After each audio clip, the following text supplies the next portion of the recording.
नमस्ते, जय हिंद दोस्तों।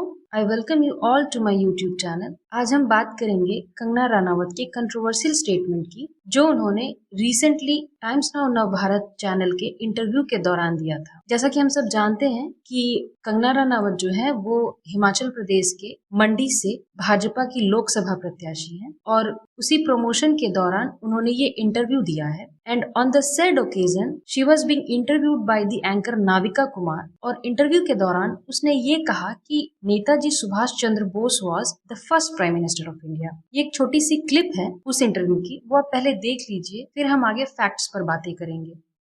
तो आप लोगों ने देखा कि कंगना ने क्या स्टेटमेंट दिया है। अब इस स्टेटमेंट पर सोशल मीडिया जो है वो दो भागों में बट गया है।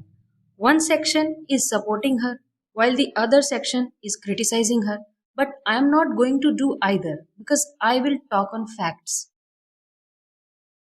So now let's talk about facts.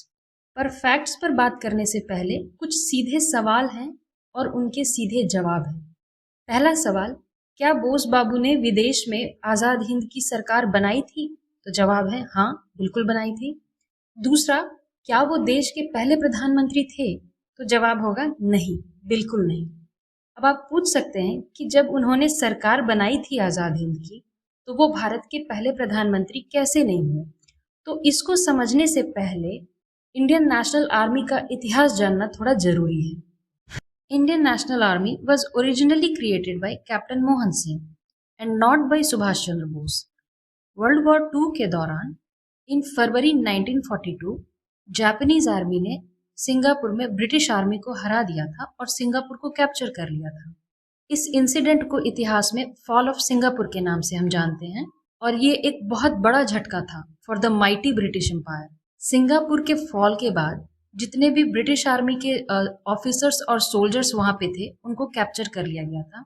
और क्योंकि ब्रिटिश आर्मी में बहुत सारे इंडियन सोल्जर्स और ऑफिसर्स भी थे, उनको भी कैप्चर कर लिया गया। इन्हीं इंडियन ऑफिसर्स एंड सोल्जर्स में से एक थे कैप्टन मोहन सिंह, जिन्होंने बाद में जापान की हेल्प से इंडियन प्रिजनर्स ऑफ वॉर को लेकर के इंडियन नेशनल आर्मी की स्थापना की थी। यहाँ एक और फ्रीडम फाइटर हैं, उनका भी नाम लेना आवश्यक है। वो थे रास बिहारी बोस।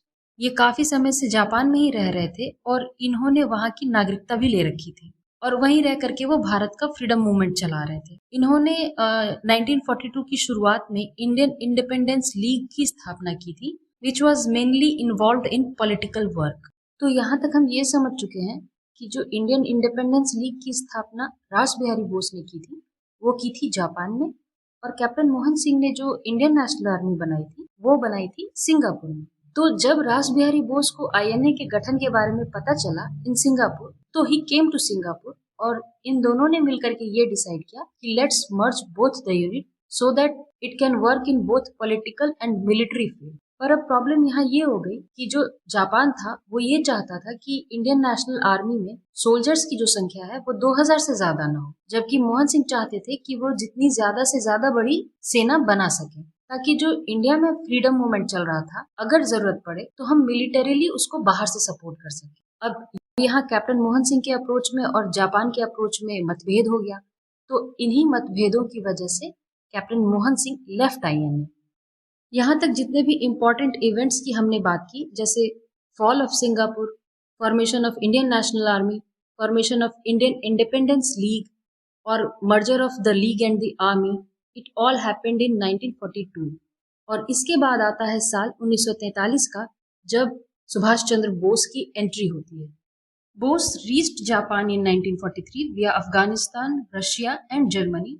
तब रास बिहारी बोस ने INA की कमान सुभाष चंद्र बोस के हाथ में सौंप दी, और यहीं 21 अक्टूबर 1943 को उन्होंने आजाद हिंद के प्रोविजनल गवर्नमेंट का गठन किया था।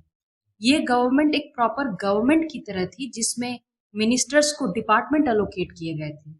जैसे बोस ने खुद को सुप्रीम कमांडर और प्राइम मिनिस्टर घोषित किया था, finance department was with HC Chatterjee, broadcasting department was with MA Iyer, और women department was with Lakshmi Swaminathan. यही नहीं, this government was recognised by axis power countries like Japan, Germany and Italy. 9 देशों के साथ इस गवर्नमेंट के डिप्लोमेटिक रिलेशंस थे, और ये अपनी करेंसी और अपना पोस्टल स्टैम्प्स भी जारी कर रहे थे। इतना ही नहीं, नवंबर 1943 में जापान ने अंडमान और निकोबार को कैप्चर किया और बाद में उसको उन्होंने आईएनए को ही सौंप दिया था। इन द्वीपों का नाम बदल करके बाद में सुभाष चंद्र बोस ने शहीद और स्वराज रखा था। तो ये सारे पॉलिटिकल काम जो थे वो ये सरकार कर रही थी, पर इस सरकार का सबसे बड़ा मिलिट्री अचीवमेंट था इम्फाल कैंपेन, जिसमें आईएनए बटालियन ने अंडर कैप्टन शहनवाज खान 18 मार्च 1944 को बर्मा बॉर्डर क्रॉस किया और मणिपुर के एडजेसेंट एरिया को कैप्चर भी किया था। और यहीं 4 अप्रैल 1944 को मणिपुर के मोइरांग में भारत का झंडा फहराया गया था और इस इंसिडेंट को हम आज भी सेलिब्रेट करते हैं। इस इंसिडेंट पे एक फिल्म भी बनी है, राग देश। यही नहीं, 3 महीने तक यानी कि अप्रैल से जुलाई 1944 तक मणिपुर के इस हिस्से पर आईएनए की सरकार चल रही थी।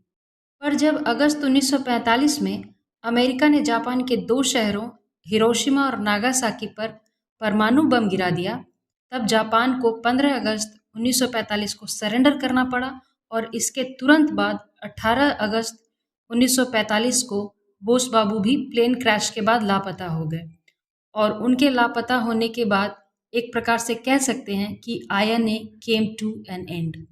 तो ये जो इतिहास की बात हमने अभी तक की, उससे ये क्लियर हो गया है कि this government was functioning as a proper government which was performing both political and military function. अब वापस आते हैं हम अपने मुद्दे पर कि क्या सुभाष चंद्र बोस देश के पहले प्रधानमंत्री थे या नेहरू जी थे। तो इसका जवाब कुछ सवालों के माध्यम से हमें समझना पड़ेगा। पहला सवाल, क्या वो सरकार भारत की जनता द्वारा चुनी गई सरकार थी? तो जवाब है नहीं। जबकि भारत की जो अंतरिम सरकार थी, जिसका गठन 2 सितंबर 1946 को किया गया था, वो भारत के गवर्नमेंट ऑफ इंडिया एक्ट 1935 के अंतर्गत अप्रत्यक्ष रूप से ही सही पर चुनी हुई सरकार थी। हालांकि we can contend on the names of Nehru and Patel, पर फिर भी सरकार जो थी वो तो कानून के अंतर्गत जनता द्वारा ही चुनी गई थी। इसीलिए जो सुभाष चंद्र बोस ने सरकार बनाई थी, क्योंकि वो भारत की जनता द्वारा नहीं चुनी गई थी, इसीलिए हम ये नहीं कह सकते कि बोस पहले प्रधानमंत्री थे। अब दूसरा सवाल, क्या आज़ाद हिंद की सरकार भारत के सभी वर्गों का प्रतिनिधित्व कर रही थी? तो जवाब है नहीं। हालांकि the government had all kinds of people in it, पर ये सभी मेनली मिलिट्री बैकग्राउंड से थे, न कि पॉलिटिकल बैकग्राउंड से। इसीलिए कहा जा सकता है कि they were not the voice of common people. और किसी भी सरकार के लिए ये दर्शाना बहुत जरूरी होता है कि वो आम जनता की आवाज़ है। इसीलिए इस पैमाने पर भी हम नहीं कह सकते कि वो जो सरकार थी जो बोस बाबू ने बनाई थी सिंगापुर में, वो भारत की सरकार थी या भारत की जनता का प्रतिनिधित्व कर रही थी। अब तीसरा और अंतिम सवाल कि क्या उस सरकार को जो सुभाष चंद्र बोस ने सिंगापुर में बनाया था, उसको भारत की जनता ने मान्यता दी थी या फिर यहाँ के बड़े बड़े राजनेताओं ने मान्यता दी थी? तो जवाब है नहीं, नहीं दी थी। हालांकि आईएनए के सरेंडर के बाद जब लाल किले में आईएनए ट्रायल्स हुए थे, तब देश की जनता ने आईएनए के कैदियों का पूरा पूरा समर्थन किया था और जो बड़े बड़े राजनेता थे, जिसमें जवाहरलाल नेहरू, भूला भाई देसाई, तेज बहादुर सप्रू, कैलाश नाथ काटजू और आसफ अली, इन्होंने आईएनए के कैदियों का डिफेंस ऑर्गेनाइज किया था और यहाँ ही नहीं, और केस भी लड़ा था। But this can not be interpreted that they had popular political support of people of India.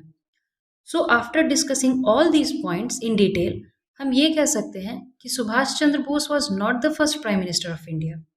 हालांकि इससे उनका जो देश की आज़ादी में योगदान था और बलिदान था, वो कम नहीं हो सकता है। And personally I feel more inclined towards his ideology, क्योंकि जैसा बोस मानते थे वैसे ही मैं भी मानती हूँ कि जो आपका दुश्मन है वो अपना स्वार्थ त्याग करके कभी भी आपके बारे में नहीं सोचेगा, वो कभी भी आपका भला नहीं चाहेगा। So moving towards the end, I would say कि चाहे कंगना हो या कोई और पॉलिटिशियन, उनको इतिहास के बारे में कुछ भी सोच समझ कर बोलना चाहिए, क्योंकि history is not just about facts, it has so many layers in it and you can not pick and choose selectively to propagate your idea of India. Kangana को हमने जितना भी आज तक पब्लिक लाइफ में देखा है, तो there is no doubt that she is a very hard working woman. और इसीलिए I have very high hopes from her in Himachal. पर अब उनको भी थोड़ा सोच समझ कर स्टेटमेंट देना चाहिए, specially when she talks about history, क्योंकि उन्होंने कई बार खुद इस बात को एडमिट किया है कि उन्होंने अपनी एजुकेशन कंप्लीट नहीं की है।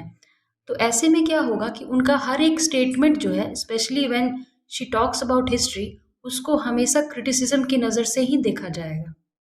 और वैसे भी पॉलिटिशियन का मेन काम तो जनता के लिए काम करना होता है ना, ना कि उल-जलूल स्टेटमेंट दे करके लाइमलाइट में रहना। So that's all for this video. Thank you so much for watching. अगर आपको मेरा ये वीडियो पसंद आया तो वीडियो को लाइक करिए, शेयर करिए और चैनल को सब्सक्राइब करिए, और मिलते हैं अगले वीडियो में। तब तक के लिए धन्यवाद।